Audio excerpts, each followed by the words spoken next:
This clip is brought to you by SaveWithConrad.com.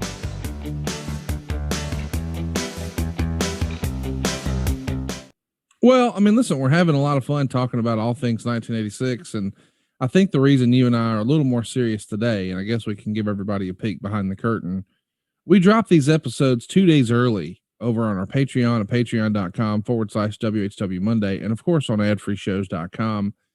But I'm saying all that to say some news happened between when we recorded last week's episode and last week's episode went wide everywhere. One of your old pals, unfortunately, passed away. Yeah. And before we clicked record, you and I were talking about him off air, and I realized, hey, we never talked about this on the air. So right.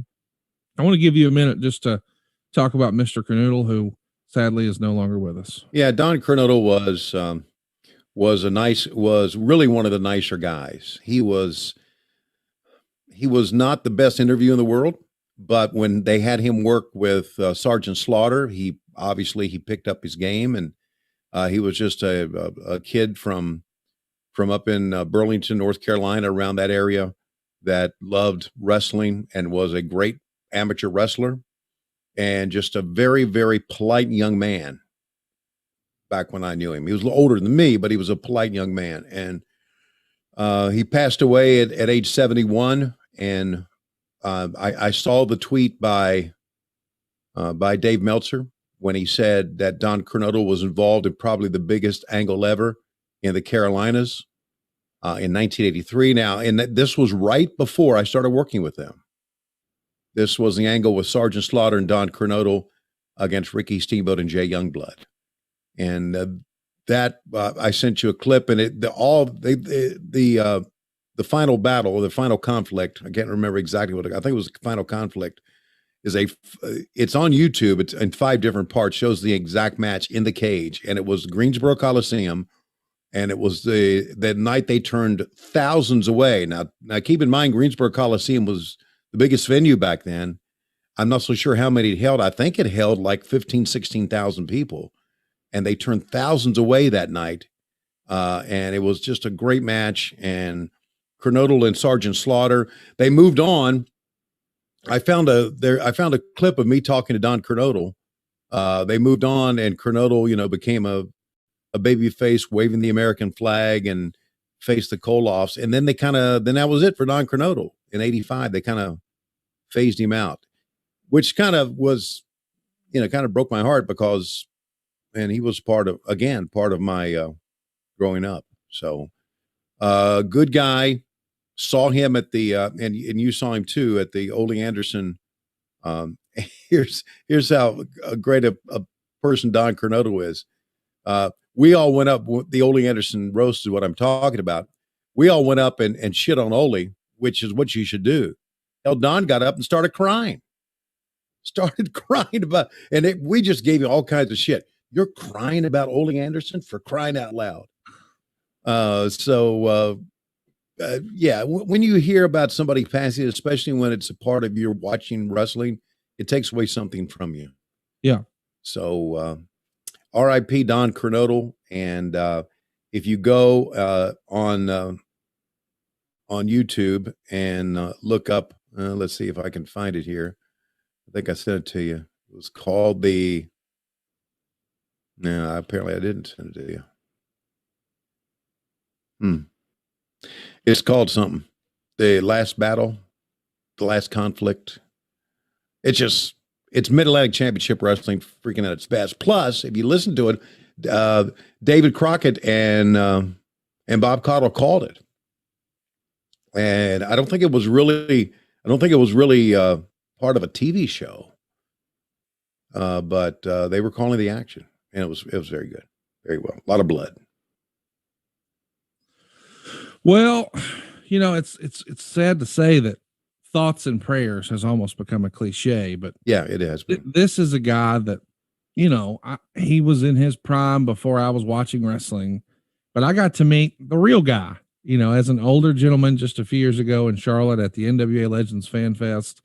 He was fast friends with Jay-Z, and I got to hang out with those guys and have a few beers and a few laughs. And what a witty, personable, likable man.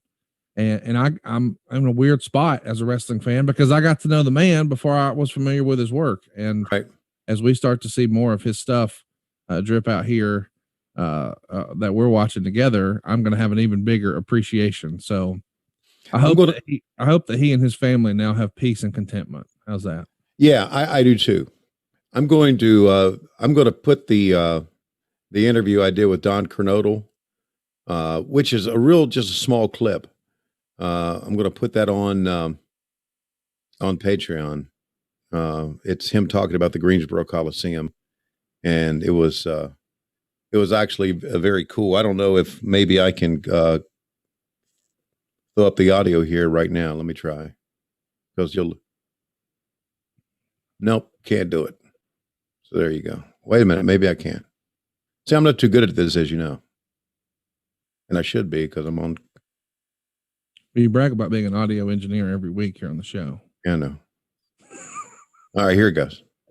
The funny voice you're going to hear is me talking. Okay. And it's a lights-out cage match, flag versus flag. The pride of the USA, Don Kernodle and Ivan Koloff. Fellow Americans, I appreciate your support, and you've asked for a cage match. Well, here it is tomorrow in the Greensboro Coliseum. Koloff, you know it all started in a cage right here. I'm going to take you, I'm going to run your head all over this thing, and I'm going to beat you once and for all right there in the Greensboro Coliseum, followed by fellow Americans. You know, I understand the Russians are a little hot at you because you're not getting the job done. Well, let me tell you something. Tomorrow in the Greensboro Coliseum, I'm going to win the flag and the match, and you're going back to Russia.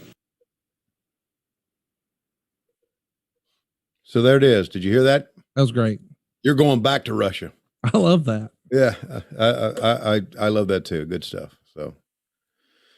So yeah, R.I.P. Don Kernodle, and I found that, and I thought it was pretty cool. So I'm going to share that, and it's worth watching if you love the history of Jim Crockett Promotions, which obviously this is kind of what we're doing here. Yeah, you'll love Don Kernodle and Sergeant Slaughter, and that was, I think, according to what I read from Meltzer, they did that angle so Sergeant Slaughter could move on to the WWE, and of course he did, and became a big star up there.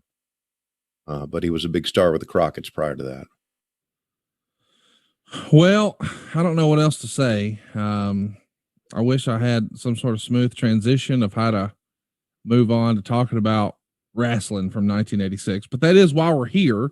Yep. We're going to be watching May 24th, 1986, that edition of World Championship Wrestling.